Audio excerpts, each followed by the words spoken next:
जबरदस्ती किसी के नाम का चश्मा पहनने की जरूरत भर रह नहीं गई है। हो सकता है आप मोदी शाह के कट्टर समर्थक हो सकता है आप बाबा यानी योगी आदित्यनाथ के कट्टर समर्थक हो, लेकिन इन सब के बीच ये बात आपको माननी पड़ेगी, चाहे बीजेपी के समर्थक हो, बीजेपी के कार्यकर्ता हो, बीजेपी के नेता हो, लेकिन ये मानना पड़ेगा कि भारतीय जनता पार्टी में खासकर उत्तर प्रदेश के अंदर बगावत की तलवारें खिंच चुकी हैं। तभी तो एक तरफ राज्यपाल से मुलाकात करने जाते हैं योगी आदित्यनाथ, ठीक उसी वक्त अमित शाह मुलाकात करने पहुंच जाते हैं नरेंद्र मोदी से, क्योंकि एक फोन पहुंचता है राजभवन से, यानी लखनऊ से राजभवन से फोन पहुंचता है कि योगी आदित्यनाथ मिलने आ रहे हैं। खबर ये निकल कर आती है कि उससे ठीक पहले योगी आदित्यनाथ ने 24 घंटे में 2 दर्जन से ज्यादा विधायक और मंत्रियों से मुलाकात की। ये विधायक और मंत्री खासकर अगड़ी समुदाय के थे, अगड़ी जाति के थे जी। ब्राह्मण विधायकों से, अपने क्षेत्र गोरखपुर के विधायकों से और तो और क्षत्रिय समाज के विधायकों से लेकर कायस्थ समाज के विधायकों से मुलाकात की। माना यह जा रहा है कि योगी आदित्यनाथ ने साफ साफ कह दिया है कि इस बार उत्तर प्रदेश में लड़ाई बीजेपी के अंदर सिर्फ बीजेपी की नहीं है कि कौन मुख्यमंत्री रहेगा, लड़ाई इस बात की है कि अगड़ा बनाम पिछड़ा में कौन जीतता है। तो यह तय आपको करना है कि एक हरावल दस्ते के मुखिया को आप उत्तर प्रदेश के मुख्यमंत्री के तौर पर देखेंगे या मुझे देखना चाहते हैं। और उसके फौरन बाद राज्यपाल से मुलाकात करने गए थे। लेकिन इन सब के बीच एक और बड़ी धमाकेदार खबर लेकर आया हूं कि एक बड़ी डील हुई है, यानी जो तलवारें खींची हुई थी वो अपनी अपनी मयान में वापस चली जाएं, उसके लिए एक प्रपोजल रखा गया है जिसने उत्तर प्रदेश की सियासत को हिलाकर रख दिया। नमस्कार, मैं हूं प्रज्वल गौतम और आप देख रहे हैं द हिंदुस्तान पोस्ट।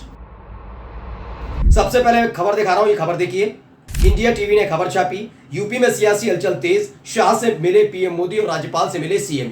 यानी इस बात का डर लगातार सता रहा था मोदी जी को और खासकर अमित शाह को। दरअसल एक खबर निकल कर आई थी कि मोदी को कोई दिक्कत नहीं थी कि योगी आदित्यनाथ उत्तर प्रदेश के मुख्यमंत्री रहे, लेकिन शाह बाबू को बड़ी दिक्कत हो रही थी। दिक्कत इस बात की थी कि अमित शाह ये बात जानते हैं कि नरेंद्र मोदी जब अपनी समय सीमा पूरी कर लेंगे, जो आयु की उम्र होती है कि प्रधानमंत्री रहेंगे, तब तक सक्रिय राजनीति में और किसी पद पर बने रहने की उम्र तक रहे, तब तक तो वही प्रधानमंत्री है। और तीसरी बार प्रधानमंत्री बनकर उन्होंने अपना सपना पूरा कर लिया।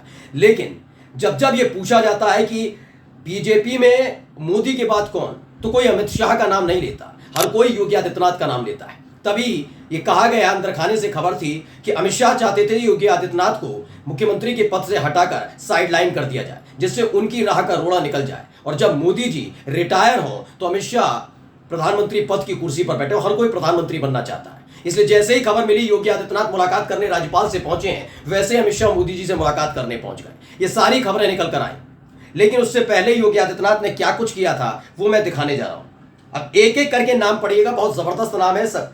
जब केशव प्रसाद मौर्य जेपी नड्डा से मुलाकात कर रहे थे, ठीक उस वक्त एक लिस्ट तैयार की जा रही थी। ये लिस्ट उन विधायकों की है जो योगी आदित्यनाथ के करीबी बताए जाते हैं।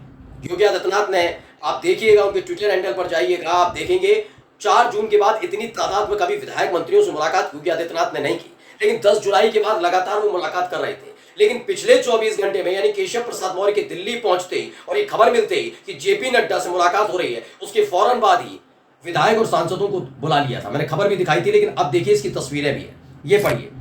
ओपी श्रीवास्तव हैं, लखनऊ के विधायक हैं बीजेपी के, उनको बुला लिया। श्रीवास्तव यानी कि कायस्थ, उनको बुलाया, अगड़ी जाति से आते हैं।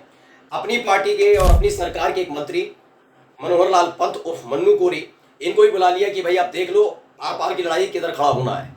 जरूर आप उस समुदाय के आते हैं, जाति से आते हैं, लेकिन ये देख लेना कहाँ रहना है। इसके बाद अभी आपको दिखाने जा रहा हूं एक और तस्वीर। इस तस्वीर को देखिए, इसमें इन्होंने गोरखपुर के पास गांव, क्योंकि गोरखपुर से योगी आदित्यनाथ लंबे समय तक सांसद रहे और उसके बाद 2017 में उत्तर प्रदेश के मुख्यमंत्री बने, लेकिन गोरखपुर के पास गांव से डॉक्टर विमलेश पासवान विधायक है, उनको बुला लिया। भाई देखो क्या बात है, बताइए किस तरफ रहना है। जरूर गोरखपुर का मैं सांसद नहीं हूं, लेकिन ये भी जानते हो कि मठ की आज्ञा के बिना कोई गोरखपुर की एक भी सीट जीत नहीं सकता। इस बात का पूरा संदेशा पहुंचा दिया गया। इसके बाद अगली तस्वीर में आपको दिखाने जा रहा हूं, ये भी योगी आदित्यनाथ के ऑफिस से ट्वीट की गई। इसमें ये देवरिया की बरहज विधानसभा क्षेत्र से दीपक कुमार मिश्रा है, इनको भी बुलाया गया। ये आए, मुलाकात की। दीपक कुमार मिश्रा ब्राह्मण जाति से आते हैं, अगड़ी जाति से आते हैं, इनको भी कहा गया देख लीजिए क्या करना है। एक एक तस्वीर इसलिए दोस्तों दिखा रहा हूं जिससे पुख्ता होती है खबर कि आर पार की लड़ाई का ऐलान हो चुका है योगी आदित्यनाथ के ऑफिस से। ये एक ही दिन की खबरें हैं जब केशव प्रसाद मौर्य जेपी नड्डा से मुलाकात कर रहे थे। देखिए एक और राजेश्वर सिंह है, लखनऊ से विधायक हैं, ठाकुर समुदाय से आते हैं, अगड़ी जाति के हैं, इनसे भी मुलाकात की। अब आगे देखिए, एक और तस्वीर निकलकर सामने आई और इस तस्वीर में ये सतीश महाना से मुलाकात कर ली जाती है। अब आप कहेंगे ये तमाम तस्वीरें तो शिष्टाचार भेंट की, नहीं, ये शिष्टाचार भेंट होती तो हमेशा होती रहती है, लेकिन 10 जुलाई के बाद बड़ी सक्रियता योगी आदित्यनाथ दिखा रहे हैं और 24 घंटे के भीतर इतने विधायक और मंत्रियों से मुलाकात करने का मतलब आप समझिएगा। दरअसल इन तस्वीरों को ट्विटर हैंडल पर डालकर यह संदेशा दिल्ली तक पहुंचाया गया है कि अगर केशव प्रसाद मौर्य के नाम पर मोहर लगती है तो यकीन मानकर चलिए ये विधायक क्या करेंगे, बीजेपी दो फाड़ हो सकती है। दरअसल क्यों है ऐसी व्यवस्था कि केशव प्रसाद मौर्य के साथ पिछड़ी जाति के लोग खड़े तो हैं क्योंकि मोदी शाह का आशीर्वाद है, लेकिन केशव प्रसाद मौर्य की स्वीकृति उतनी क्यों नहीं है, बता देता हूं। सिर हाथों से चुनाव आ रहे, अभी कौशाम्बी में चुनाव आ रहे, जबकि जिम्मेदारी होती है डिप्टी सीएम के मुताबिक लोकसभा चुनाव जिताने की। कौशाम्बी में चुनाव आ रहे, कई चुनावों को मैं इनका बेड़ा गर्क हूं, लेकिन ये भी जानते हैं केशव प्रसाद मौर्य की 2017 में जब योगी आदित्यनाथ मुख्यमंत्री बने उस समय वो प्रदेश अध्यक्ष हुआ करते थे केशव प्रसाद मौर्य, लेकिन उनको उसका इनाम न मिलकर योगी आदित्यनाथ को मुख्यमंत्री बना दिया गया। उसकी कसक कहिए, टीस कहिए, परेशानी कहिए, पीड़ा कहिए, उसका मौके का फायदा उठाना चाहते हैं कि अच्छा वक्त है, ऐसे में ही लोहा गर्म है, तोड़ा चलाने का मन कर रहा है उनका। तो कुल मिलाकर ये तस्वीरों के जरिए उन्होंने संदेशा पहुंचा दिया कि देख लीजिए ये हालात पैदा हो रहे हैं। और इन्हीं के बाद, इसी के फौरन बाद वो राज्यपाल से मुलाकात करने गए थे। खिचड़ी पक नहीं रही है बल्कि पक चुकी है, बस जलने के हालात पैदा हो रहे हैं। या तो खिचड़ी का स्वाद या तो योगी आदित्यनाथ या केशव प्रसाद मौर्य में से उठाएंगे, या फिर वो जल गई तो बीजेपी में बगावत तय मानी जा रही है।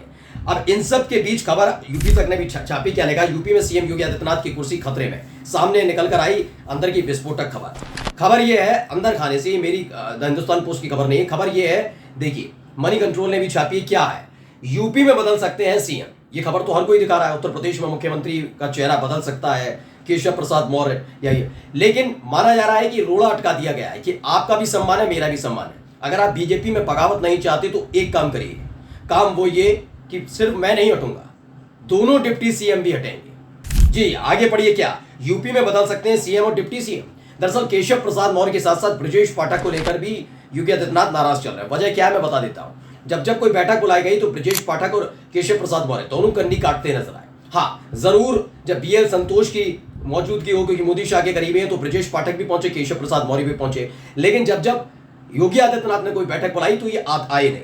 वही ब्रजेश पाठक ने तो ब्राह्मण सम्मान, कार्यकर्ताओं के सम्मान के नाम पर योगी आदित्यनाथ पर निशाना साधा था। इसी को लेकर योगी आदित्यनाथ ने एक, माना जा रहा है, एक प्रपोजल रख दिया है कि चलिए अब बहुत ज्यादा हो गया, लगातार 4 जून के बाद से इस तरह की खबरें हैं, लेकिन अगर आप चाहते हैं हटे तो हटने के लिए तैयार है, लेकिन उसके लिए क्या करना होगा ये। साथ ही एक और प्रपोजल है कि कैबिनेट का विस्तार होगा और योगी आदित्यनाथ के करीबियों को, सिर्फ योगी आदित्यनाथ के करीबियों को उस कैबिनेट में शामिल किया जाएगा। क्या है, सरकार वर्सेस संगठन, योगी की मीटिंग में भी नहीं पहुंचे मौर्य और पाठक। देखिए अब देख लिया, मंत्रियों की टीम में भी जगह नहीं। एक तरफ ब्रजेश पाठक और केशव प्रसाद मौर्य योगी आदित्यनाथ की मीटिंग को अवॉइड कर रहे हैं, उसका बहिष्कार कर रहे हैं, पहुंच नहीं रहे। तो योगी आदित्यनाथ ने भी मोर्चा खोल दिया और जो 10 विधानसभा सीटों पर चुनाव होने जा रहा है उसमें कोई अहम जिम्मेदारी इन दोनों नेताओं को नहीं दी गई। कुल मिलाकर दोनों तरफ से तलवारें खिंची हुई हैं। मात्र 24 घंटे का वक्त रह गया है, यानी हो सकता है शाम तक या कल सुबह आपके सामने मैं एक और वीडियो लेकर आऊं कि उत्तर प्रदेश की सियासत में बड़ा धमाका हो गया। नमस्कार।